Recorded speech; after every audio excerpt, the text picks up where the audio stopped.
Olá, tudo bem? Que a graça e a paz do nosso Senhor e Salvador Jesus Cristo esteja com você. Muito bem, a mensagem dessa semana é a seguinte. Uma pergunta eu começo fazendo para você. Você tem certeza na sua salvação? Ou você acha que tem que perseverar até o fim? O que eles estão falando para você? Uma vez eu vi um parente próximo, falando o seguinte. Eu perguntei para ele se ele tinha certeza da salvação, se ele estava no caminho certo e tal, Uma conversa. E ele disse, não, sim, eu estou firme no caminho. Eu sou dizimista, eu estou dizimando, eu vou na igreja, faço parte do hall de membros, eu participo da ceia e tal, uma série de coisas ali, ele falou, para justificar que estava fazendo algo para receber a sua salvação. E ao longo, se a gente começar a conversar mais um pouco com as pessoas, as pessoas sempre têm dúvidas com relação à sua salvação. Eles sempre alegam que eles têm que perseverar. Porque a palavra de Deus diz que nós temos que perseverar até o fim. Nós temos aqui, por exemplo, já começamos aqui lendo, meu irmão, um versículo muito usado, versículo bastante usado por muitas igrejas aí, e que acabam confundindo as pessoas, Aqui nós temos em Mateus 24, 13, 14, ACF, Almeida Corrigida Fiel. No versículo 13, mas aquele que perseverar até o fim será salvo. Hoje, o que está acontecendo com as denominações? Hoje eles alegam, por exemplo, pregam um versículo como este, de Mateus 24, 13 e 14, que no 13 fala o seguinte, mas aquele que perseverar até o fim será salvo. É como se você tivesse que fazer alguma coisa, ter que perseverar, ter que insistir para ser salvo. No versículo 14, continuando aqui, e este evangelho do reino, aqui está o segredo, aqui está o segredo. E este evangelho do reino, nós estamos atualmente no evangelho da graça. A porta está aberta, todo aquele que crê em Jesus será salvo. Essa é a mensagem. Essa é a palavra do Senhor, é a promessa do Senhor. Ele não está exigindo nada de você em troca. Apenas que você creia do seu coração, do fundo do seu coração, você creia que Ele foi enviado por Deus, morreu na cruz por nossos pecados, para pagar pelos nossos pecados. Você crendo nesse sacrifício na cruz, de todo o seu coração, e confessar isso com a boca, você será salvo, meu irmão. Essa é a palavra, tá certo? Só que hoje nós estamos vivendo este evangelho, o evangelho da graça, onde você é salvo pela graça, não pelas obras, não por perseverar, não por dizimar. Então aqui o evangelho, esse evangelho do reino será pregado em todo o mundo, em testemunho às nações, a todas as nações, e então virá o fim. Aqui, meu irmão, como você percebe, aqui está falando do fim, pregar o evangelho a todas as nações, então virá o fim. Aqui, o que Jesus está passando para os discípulos é uma situação da grande tribulação, onde a igreja de Cristo não mais estará aqui na terra, A igreja de Cristo já estará ausente. Por quê? Porque o Espírito Santo, em um dado momento, será retirado. Um certo momento, a porta da graça, aquela porta que está aberta hoje para você, meu irmão, está aberta hoje para você, onde você, pela fé em Cristo Jesus, você tem acesso à vida eterna. Você tem acesso a responder essa pergunta aqui com convicção, com alegria, com alívio, por poder dizer, Senhor, eu sou salvo graças a Ti, graças ao sacrifício que o Senhor fez na cruz para nós. Não há nada que eu faça, não há nada que eu possa fazer para merecer a salvação, mas pela graça eu apenas entrego o meu coração com fé e acredito em Ti, Senhor. E aí eu posso ter essa alegria. Vinde a mim todos que estáis cansados e oprimidos, porque o meu jugo é leve. O jugo do Senhor é leve, não é pesado, você não precisa perseverar até o fim. É óbvio que quando você aceita Jesus, você é uma nova criatura, as coisas velhas já passaram, eis que tudo se fez novo. Isso é uma coisa natural, meu irmão. Vai acontecer ao longo do processo, você não será a mesma pessoa a partir do momento que você tem fé em Jesus e você é encaminhado, o Espírito Santo vem até você, e aí ele vai te direcionando. Então o que aconteceu na minha vida foi basicamente isso. Primeiro eu pensava que, como a maioria das pessoas pensam, né? A gente precisa perseverar, precisa estar numa igreja, precisa ser batizado, a gente precisa estar participando do dízimo, estar participando de tudo que é falado ali, daquelas doutrinas, né? Para a gente receber a salvação. Mas graças ao Senhor, graças ao Espírito Santo de Deus, a luz brilhou sobre mim. E eu tive um discernimento, meu irmão, junto com vários outros irmãos que eu tenho acompanhado, estudando e aprendendo através de literatura, da própria palavra de Deus aqui, porque a palavra de Deus é ela que responde a todos os nossos questionamentos, todas as nossas dúvidas, meu irmão. Tudo que nós falamos tem que ser embasado. Agora tem o seguinte, né? O que acontece com essas pessoas todas, com essas denominações todas que tem no mundo aí? Todas elas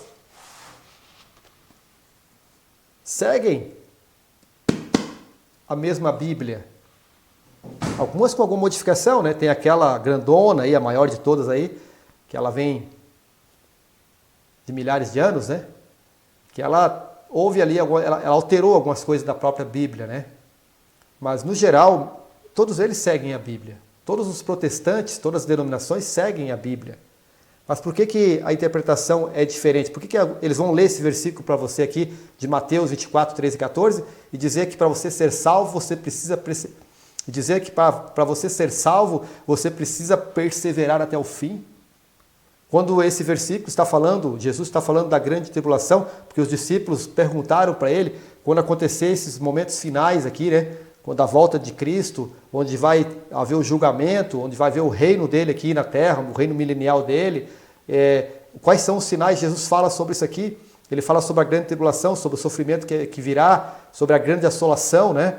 E aí ele fala, mas aquele que perseverar até o fim será salvo. Naquele momento, a porta da graça é fechada e entra aqui o evangelho, né? O evangelho do reino. Não mais o evangelho da graça, mas o evangelho do reino. Versículo 14. E esse evangelho do reino será pregado em todo o mundo, em testemunho a todas as nações, então virá o fim.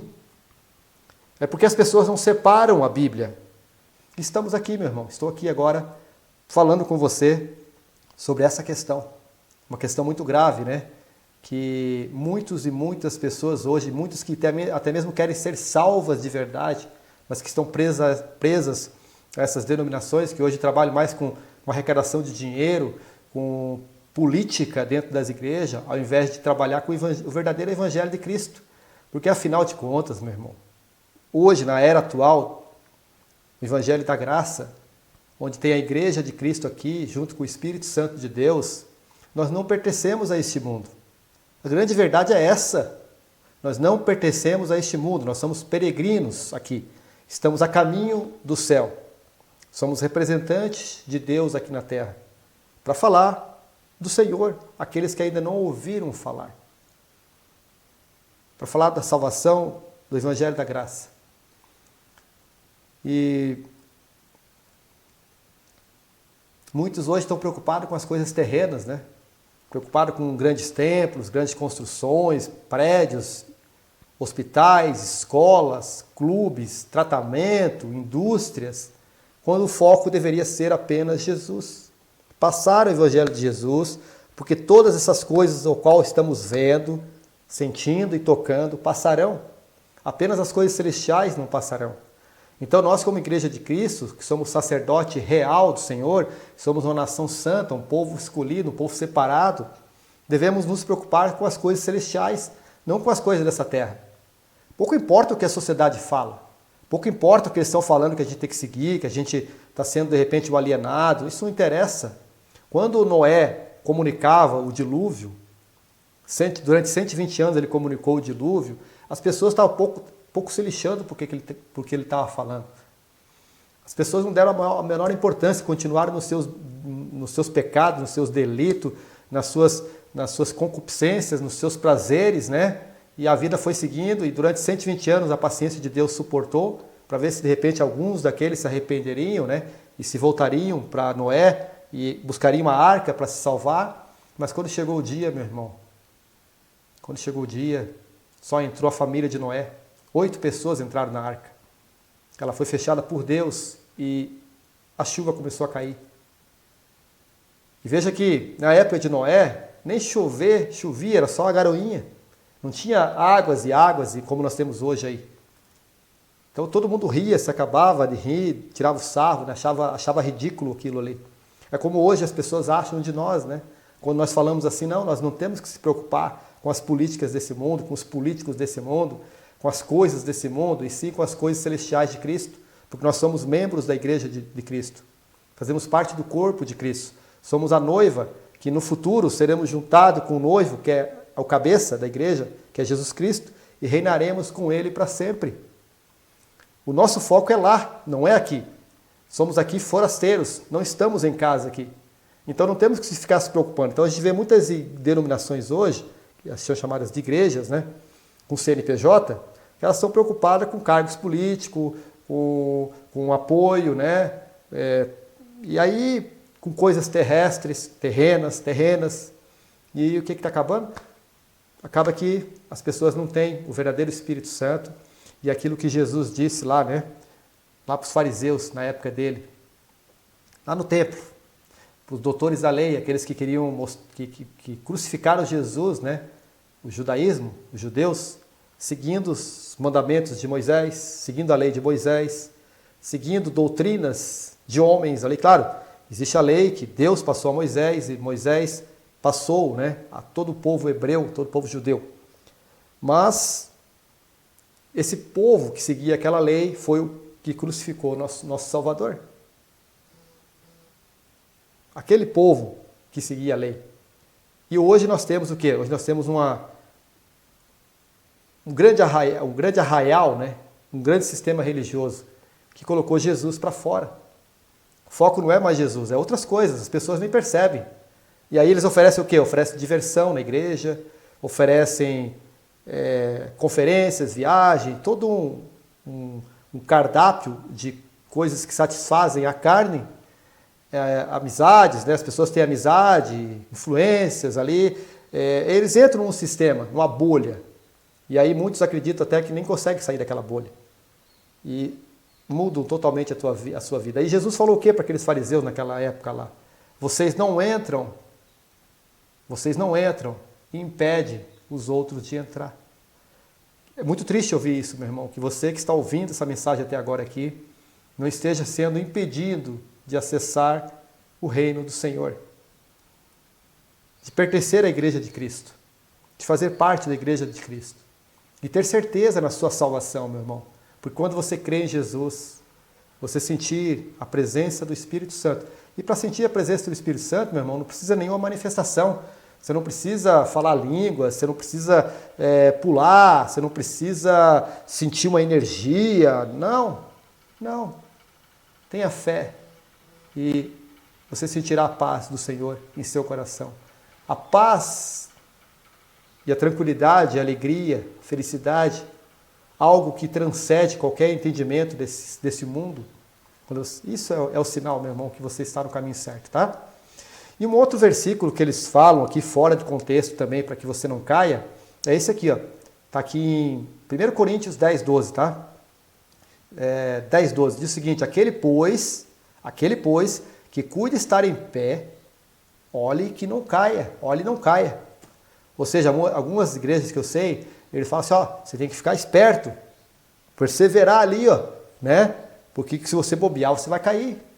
Só que aqui, meu irmão, o apóstolo Paulo não está falando de você perder a salvação, tá? Não existe nenhuma coisa na Bíblia que fala que você vai perder a salvação. Existe o pecado para a morte, que é um outro assunto, né? Mas se você uma vez salvo, meu irmão, Jesus não é uma criança. Deus não é um homem que fala uma coisa hoje e daqui a pouco está falando outra, agindo de outra forma.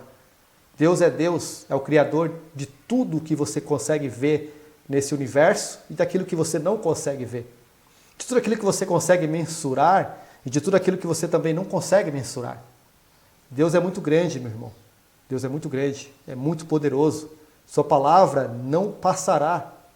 Então, se Jesus falou, Filho de Deus, que veio a essa terra para morrer por nós, ele falou, creres e serás salvo.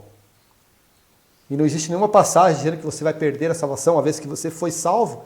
Inclusive tem uma passagem que diz que depois que você é arrebatado, ninguém mais conseguirá tirar das mãos do Senhor. Não existe nenhuma força. Quem conseguirá ousar contra o Senhor da glória? Então, meu irmão, pense no que eu estou falando, reflita, ore ao Senhor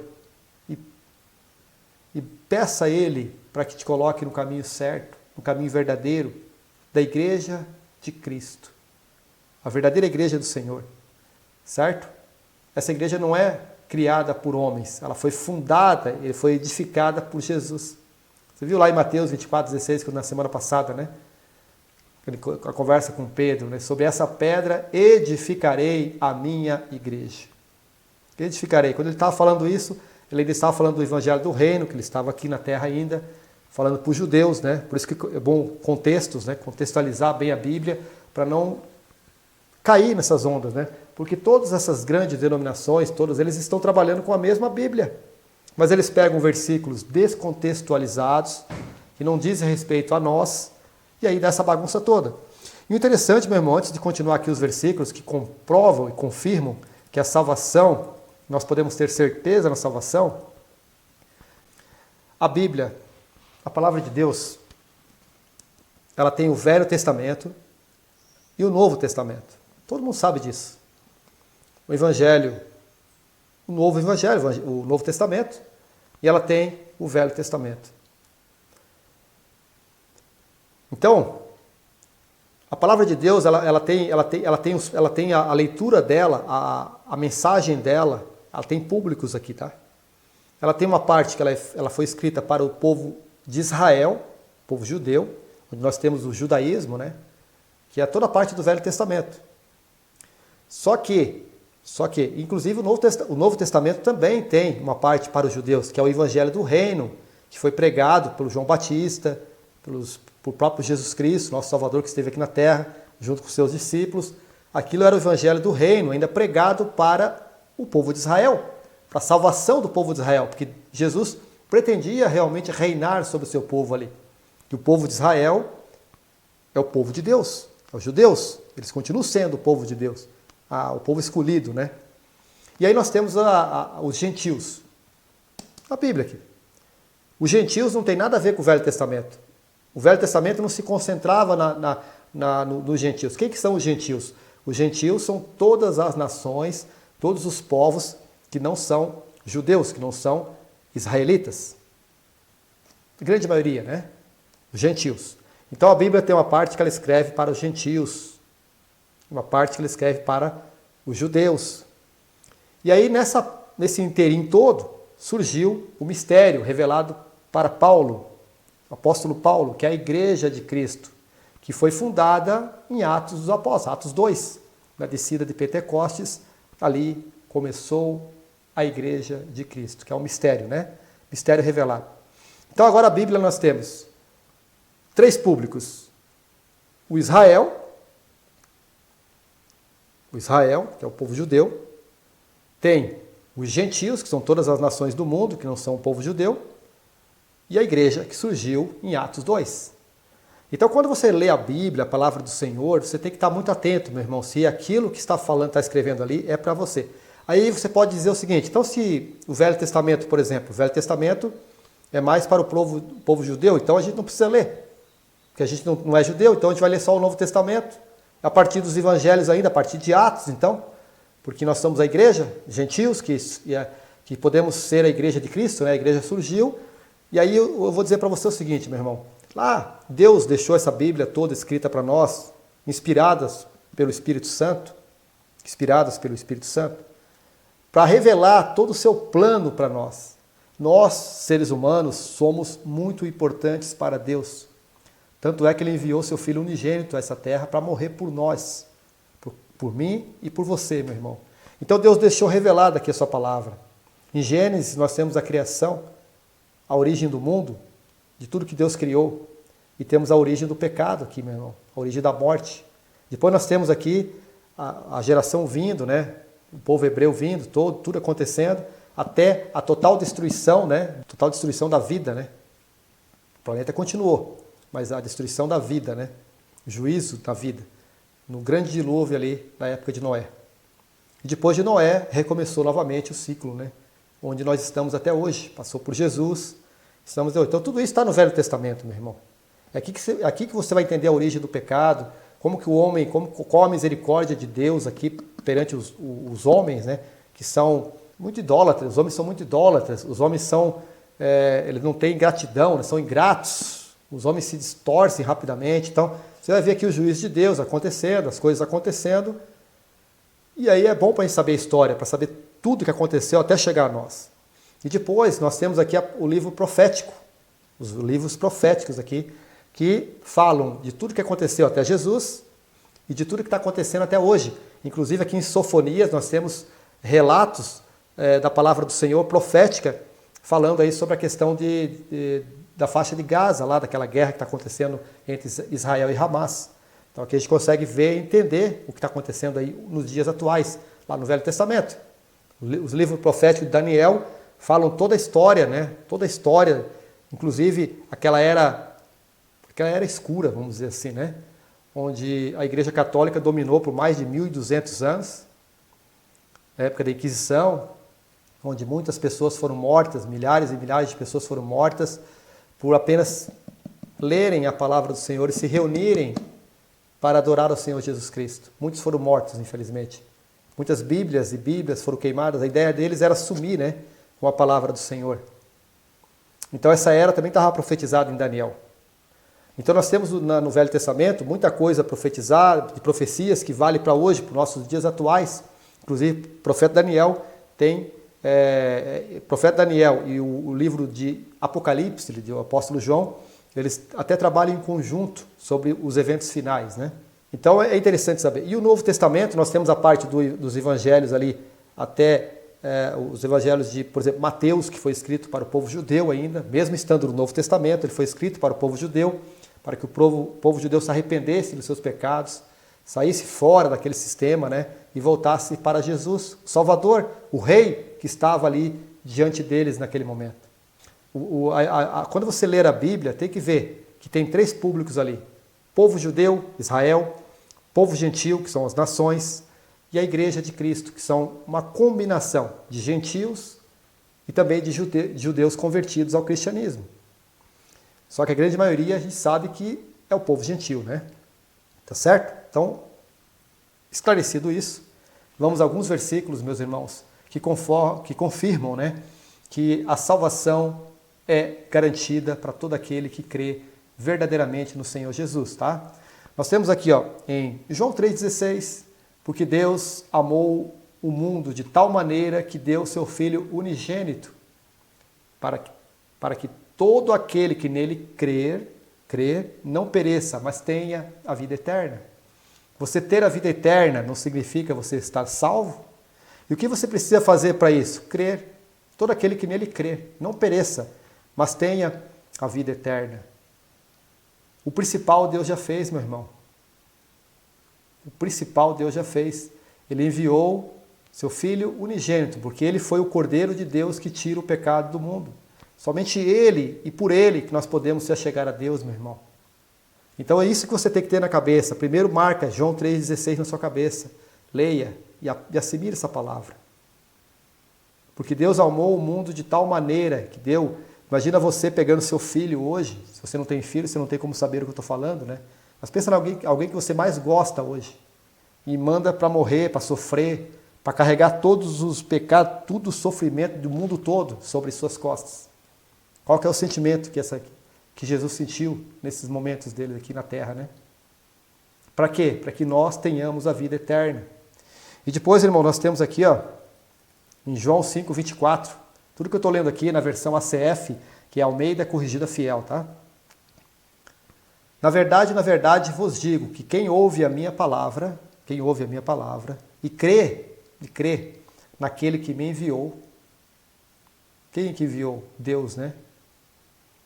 Tem a vida eterna e não entrará em condenação, mas passou da morte para a vida, tá, meu irmão? A morte aqui seria a morte espiritual, tá? Todas as pessoas incrédulas desse mundo, que não creem em Jesus como seu Salvador, infelizmente estão mortas espiritualmente. Você só terá vida através de Jesus. Ah, mas tem tantas religiões, tantos deuses aí, tantas coisas aí, será que só Jesus é o verdadeiro caminho?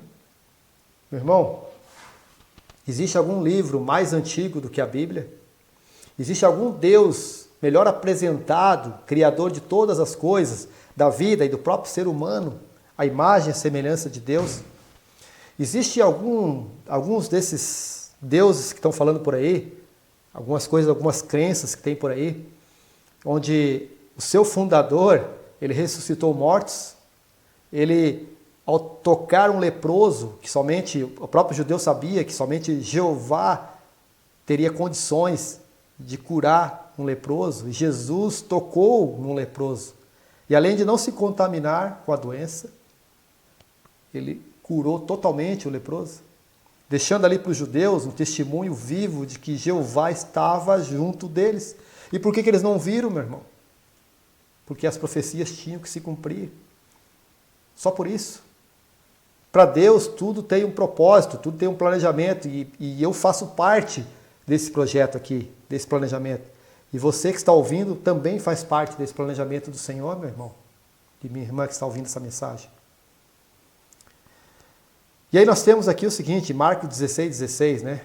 Quem crer e for batizado será salvo. Quem crer e for batizado será salvo. Mas presta atenção que na continuação, mas quem não crer será condenado. Então aqui você percebe que para Jesus o mais importante é você crer nele. O batismo é uma confirmação, é uma confissão pública de que você agora faz parte, né? É como se fosse alguma coisa que te colocasse agora para dentro, né? Para comunhão com os irmãos, digamos assim. Mas para colocar você para dentro da igreja de Cristo, não precisa nada disso. Basta que você creia no Senhor como seu Salvador. Não precisa você seguir uma série de regras, uma série de doutrinas que as igrejas passam por aí.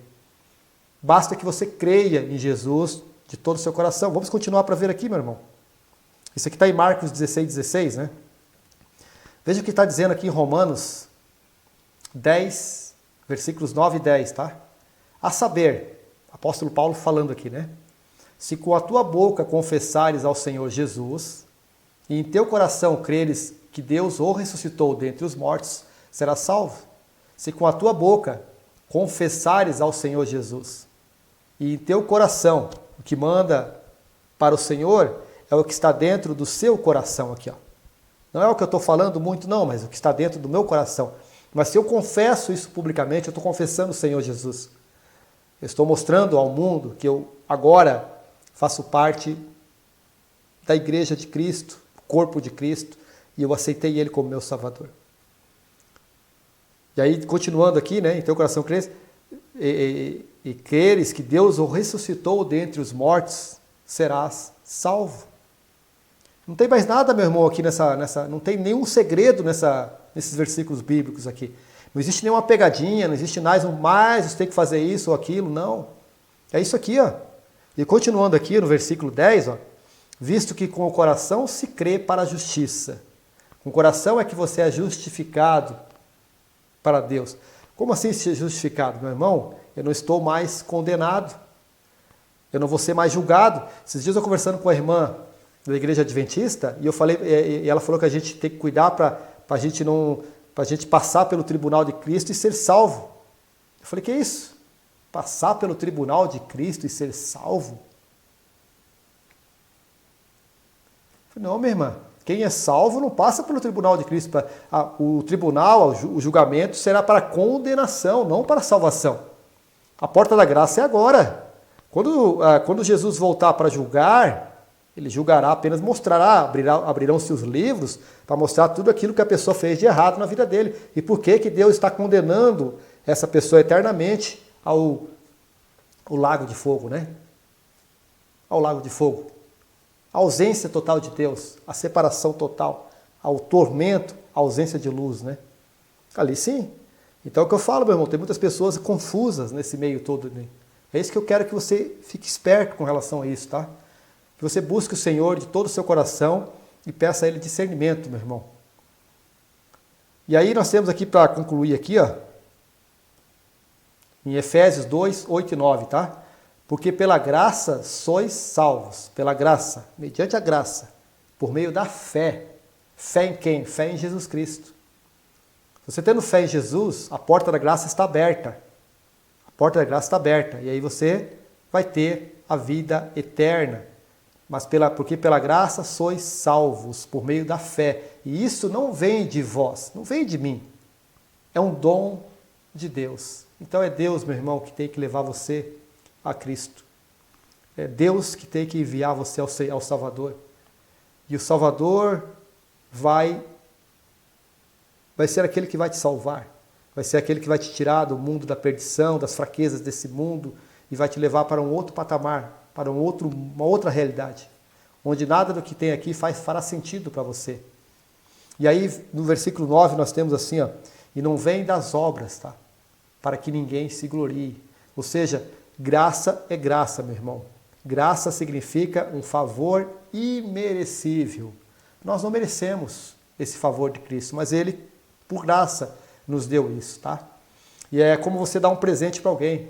Quando você dá um presente para alguém, você não precisa ficar pedindo que a pessoa seja boazinha para você, que a pessoa faça isso ou aquilo. Afinal de contas, é um presente ou é uma barganha que você está fazendo com essa pessoa, né? A mesma forma é Deus, meu irmão. Ele quer que você apenas tenha fé. Creia que Jesus é o nosso Salvador. A partir daí você será uma nova criatura. Você será um novo ser. E o Espírito Santo passará a conduzir a sua vida. Então, meu irmão, o que eu peço a você é que Jesus Cristo seja realmente o Senhor da sua vida. Que Ele ocupe o seu coração de forma plena. Que nada desse mundo, por mais que a gente tenha que continuar lutando, continuar estudando, continuar trabalhando, continuar vivendo nesse mundo aqui, que tudo isso aqui não seja nenhuma prioridade para você, mas que a prioridade número 1 da sua vida seja Cristo. Cristo, porque agora você é a noiva de Cristo. Você tem um compromisso, uma aliança com o Senhor. E a partir do momento que Ele vir buscar a sua noiva, nós seremos transformados num piscar de olhos. Seremos transformados. Nosso corpo será glorificado, semelhante ao Senhor. E viveremos para sempre, meu irmão, longe desse sistema contaminado, podre, miserável, mesquinha. E isso até, pensando assim, meu irmão, a vontade que Jesus leve-nos agora, né? Agora. Nossa vontade passa a ser que Jesus venha logo nos buscar, para que nós todos sigamos com Ele e reinamos para sempre, longe de toda maldade, toda ruindade, toda pessoa ruim. O mal não terá mais nada sobre nós. Essa carne que hoje temos, fraca, descendência de Adão, natureza de Adão, já não mais existirá. E teremos o corpo glorificado do nosso Senhor. É um privilégio que temos, meu irmão. Aproveite esse privilégio. Aceite Jesus como seu Salvador e venha viver essa alegria, essa graça, essa felicidade, né? Que é ter Cristo como nosso Senhor e Salvador. Não tenha vergonha, não tenha medo de perder coisas desse mundo, porque isso aqui tudo vai passar. Apenas as coisas celestiais permanecerão. Um abraço, meu irmão, que Deus o abençoe, que Deus o ajude e que, se Ele nos permitir, na próxima semana estaremos aqui novamente com mais um conteúdo, mais uma mensagem do Senhor diretamente para você. Um abraço e tchau, tchau.